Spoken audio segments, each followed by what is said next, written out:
মহিলা উট থেকে নামবে, নামতে পারে না, উটটা বসেও না। আল্লাহর নবী আগায় গেলেন, সম্পূর্ণ কাঁধ মহিলার দিকে আগায় দিলেন, নবীজির উপরে পূর্ণ ভর দিয়া ওই মহিলা উট থেকে নামলেন।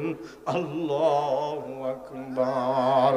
আব্দুল্লাহ ইবনে আব্বাস বলেন, নবীজির গায়ে তখন দুইটা চাদর, একদম হাদিস আমি শুধু বাংলা বলছি, কয় নবীজির গায়ে তখন দুইটা চাদর, একটা সেলাইবিহীন লুঙ্গি আর একটা চাদর দিয়া নবীজির গা ঢাকা।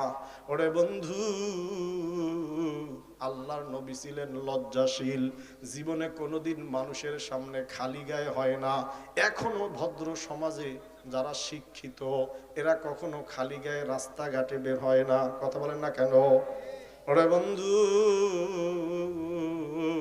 আব্দুল্লাহ ইবনে আব্বাস বলেন, ওই পর্যন্ত ঠিক ছিল, আমি কিছু বলি নাই।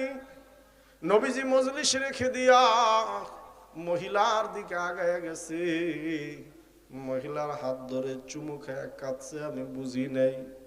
মহিলাকে উঠ থেকে নিচে নামাইছে নিজের কাঁধের উপরে ভর দিয়া। এখন এই মহিলাকে বসতে দিবে, নিচে তাকে দেখে ধুলোবালি। আল্লাহর নবী বিশ্ব নবীর গায়ে তখন কয়টা চাদর? একটা চাদর দিয়া নবীজির শরীর ঢাকা, আর একটা চাদর সেলাইবিহীন লুঙ্গি। ওরে বন্ধু, আমি কেমনে আপনারে বুঝাই? আল্লাহর নবী মহিলাকে বসতে দিবেন, নিচে ধুলোবালি।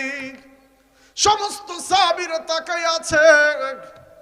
যেই নবী জীবনে কখনো মানুষের সামনে লোকালয়ে খালি গায়ে হয় নাই, নবীজির ছোট চাচাতো ভাই আব্দুল্লাহ ইবনে আব্বাসকে আমি তাকায় দেখি ওই মহিলাকে বসতে দিবে যাতে মহিলার গায়ে ধুলোবালি না লাগে।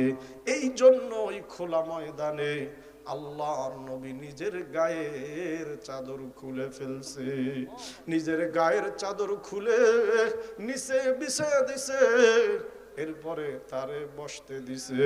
কয় আমার আর সহ্য হয় নাই, আমি আগে গেলাম, গিয়া বললাম, ইয়া রাসূলুল্লাহ, হে ভাইজান, একজন মহিলার জন্য রহমাতুল লিল আলামিন ওয়াজ বন্ধ করে দিছে, কারণ কি? মহিলার হাতে চুমু দিলেন, ইনিকে আপনি সমস্ত কাঁধের উপর ভর দিয়া নামাইলেন, উনিকে জীবনে কোনোদিন মানুষের সামনে আপনি খালি গায়ে হন নাই। এই মহিলার জন্য নিজের গায়ের